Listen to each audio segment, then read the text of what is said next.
Okay, good afternoon all. So you probably all know Bribie Island's been eroding for quite some time, and it's been suggested that at some point it's going to break through into two islands. So in December last year, we had an erosion event that basically gave us quite elevated sea levels and large waves. That caused another round of erosion for Northern Bribie Island. And what that ended up being, at one of the low points on the northern part of the island, waves actually managed to breach the dunes, overwash the island, push the heap of sand into Pumice Passage.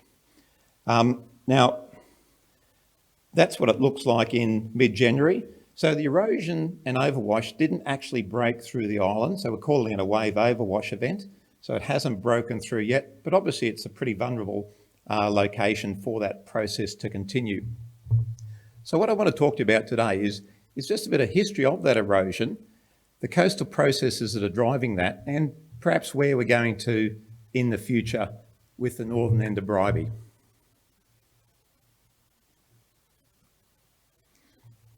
So there's two shots of Bribie Island in 1940 and in close to the present day. And what you will see, if you can see on that, the width of the island, particularly at that location, the overwash area, significantly larger than it is in the present day. The island its entrance was pushed well to the north, but quite significant differences in the sand masses at this northern end, and particularly note this area down here, the sand masses. So there's been quite a change to that island in terms of particularly width since 1940. Jump forward to about 1971. The island is narrowed again from that 1940 position. And interestingly, at that time, the entrance had moved well to the south of where it is in the present day and was actually open opposite Golden Beach. So we have had that entrance well to the south before, opposite Golden Beach. And again, you can see the sand mass, These sand masses over here, which I'll talk about later, have changed quite significantly over that time. So we looked at this in about 1997, and we've been tracking the erosion of 4 locations along the island, which are quite narrow. So the graph basically shows the narrowing of the island, shoreline to shoreline, since I can't quite read the date on that, since about the 1950s to about the present day. I haven't extended those lines, but you get the idea. At those 4 locations, over about 5 kilometres, the island has been consistently narrowing. So what are the coastal processes driving this? The first one is, this was a little graph produced by a geomorphologist some years ago. And what it shows is a direction of sand movement hypothesised for that area. Now, the important thing of this there's sand movement out or south on Bribie Island at this location.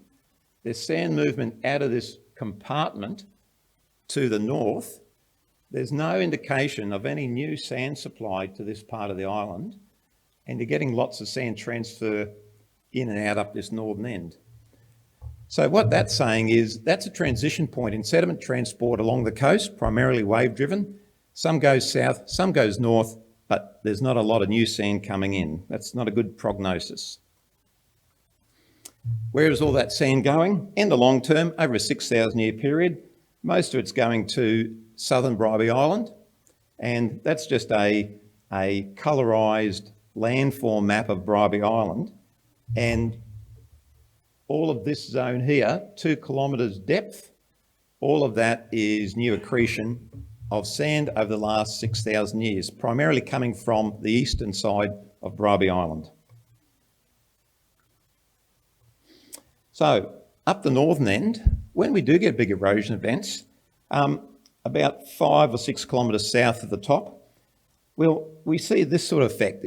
Mangroves exposed in that eastern beach intertidal zone. We think they're mangroves. We need a good expert to perhaps check them out. But you can imagine mangrove forests seaward of that beach, and you can imagine another Bribie Island seaward of that again, protecting those mangroves. It just paints a picture that in a long time frame, there's been a lot of sand moving, particularly westward on that coast.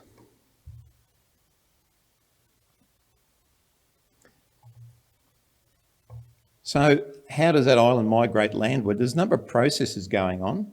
We've already started to experience at one of those southern breakthrough points, and the island has washed over the island in the past at locations to the south.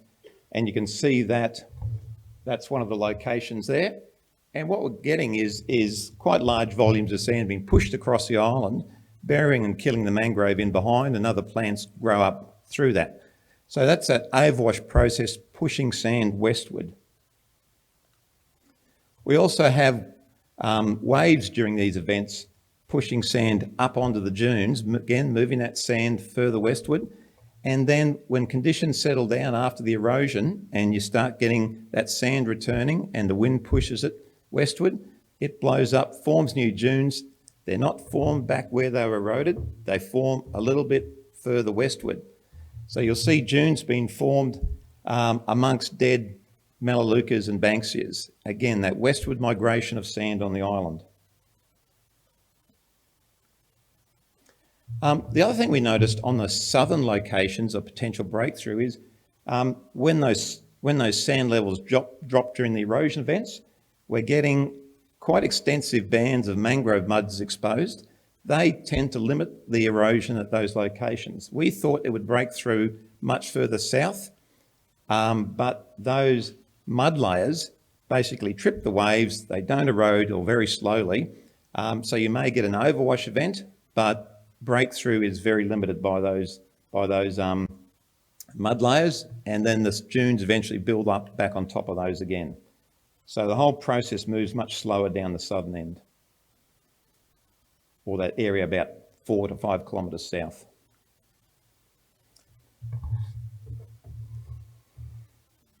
So sand being moved also by what I call delta processes, so processes around the entrance. And what happens is, at these entrances, sand can be pushed into Pumicestone Passage, so there's a transfer from the eastern coast into Pumicestone Passage. And as a result of that, as we've seen in the present day, you end up with quite large sand masses further into the passage than they were previously. So those processes also move that sand westward. So you're starting to see a bit of trend of what we're seeing here of a slow westward migration of that island, not the complete island moving, but bit by bit.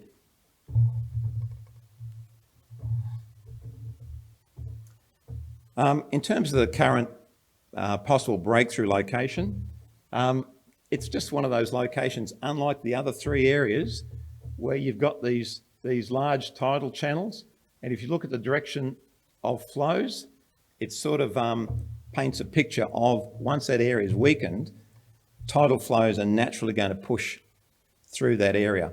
In those areas further to the south, there's quite extensive shallow mangrove and mud banks where there's no sort of natural channels. But at this location, there's a natural channel that can basically push through those areas quite rapidly.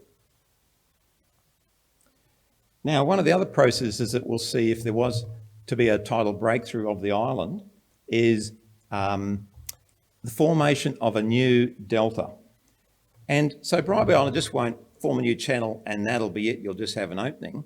Sand will want to form in this sort of pattern where you get sandbars in front and sandbars behind. This is actually a photo of Bribie Island from 1967 showing those effects. To build that, it pulls sand, or sand moves in and can't get out again.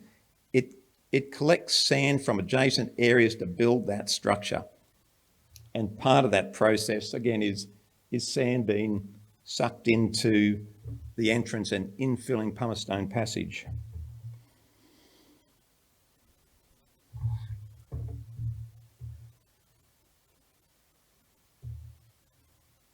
So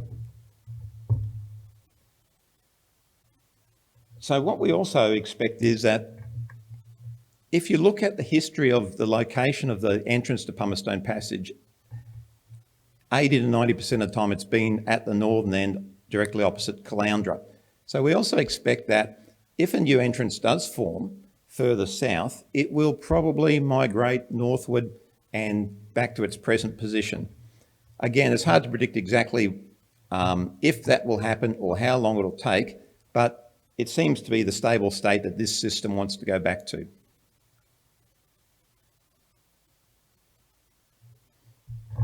Okay, now just to answer a couple of questions that have been put to me prior to this. One is impacts of waves on Golden Beach if there was a new entrance. And it's really interesting to look at when there was an entrance opposite Golden Beach. And if you can see it, I hope you can see it, you can see the waves out on the eastern side. And what's happened is when these deltas form up, these tidal deltas, the waves get trapped, break on the shallow sandbanks within those entrances or behind the entrances. So a lot of that wave energy is dissipated through those sandbanks that form in that new delta. And any waves that do come through that entrance, they will tend to radiate out and basically stretch and be dispersed. So I'm not saying there won't be increased wave action on Golden Beach, but more likely than not, a lot of that wave energy is going to be dissipated. You've also got the situation where a lot of Golden Beach currently is protected by seawalls, and also council have built groins, they pump sand, so they maintain that shoreline. It's currently subject to erosion.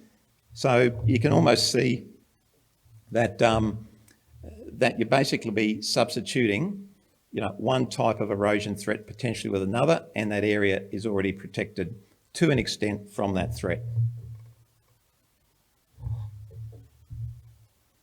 And last point for the processes is you do have these opposite entrance, these quite extensive shallow sandbanks. Again, great features for dissipating wave energy.